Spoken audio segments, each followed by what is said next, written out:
မျက်စိဝေဝါးလို့စိတ်ညစ်နေပြီလားမျက်မှန်မပါရင်ဘာမှမမြင်ရတော့ဘူးဆိုတဲ့သူတွေအတွက်ရပိုင်းအတွင်းအမြင်အာရုံကိုပြန်လဲကြည့်လင်စေမဲ့လျှို့ဝှက်ချက်တစ်ခုရှိပါတယ်ဒါဟာဆေးရုံသွားစရာမလိုပဲအိမ်မှာတင်အလွယ်တကူလုပ်လို့ရတဲ့သဘာဝအားဆေးတစ်ခွက်ပဲဖြစ်ပါတယ်ဒီဆေးကိုဖော်ဆက်ဖို့အတွက်ပစ္စည်းလေးမျိုးပဲလိုအပ်ပါတယ်ပထမဆုံးအနေနဲ့တံမြာသီးနှလုံးကိုအတုံးသေးသေးလေးတွေတုံးပေးပါပြီးရင်တော့စက်သွန်ဖြူလေးတက်ကိုနှုတ်ဆင်းပေးရပါမယ်စက်သွန်ဖြူဟာမျက်လုံးအတွင်းသွေးလည်ပတ်မှုကိုကောင်းမွန်စေရုံနဲ့မကပဲသွေးတိုးကိုပါကျစေတာကြောင့်မျက်စိကျန်းမာရေးအတွက်တကယ်ကိုအစွမ်းထက်တဲ့အရာတစ်ခုပါ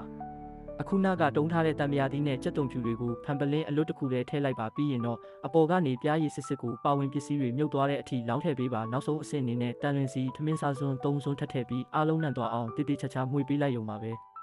ဒီဆေးကိုဘလို့တောက်ရမလဲဆိုရင်နေ့တိုင်းမနက်အိယာနိုးတာနဲ့ဘိုက်ထဲမှာဘာမှမရှိသေးခင်ဒီအရောအနှောကိုထမင်းစားစွန်းတစ်စုံပုံမှန်တောက်ပေးပါတစ်လားလောက်ဆက်တိုက်တောက်ကြည့်လိုက်တာနဲ့တင့်ရဲ့အမြင်အာရုံဟာတိတိတတ်တာကြည်လင်လာပြီးမျက်စိကျန်းမာရေးဘလောက်ကောင်းလာတယ်လဲဆိုတာကိုယ်တိုင်လက်တွေ့ခံစားရမှာပါ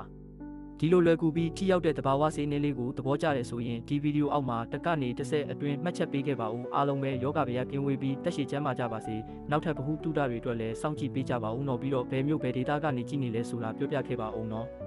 အားလုံးပဲတက်ရှိကျန်းမာကြပါစေ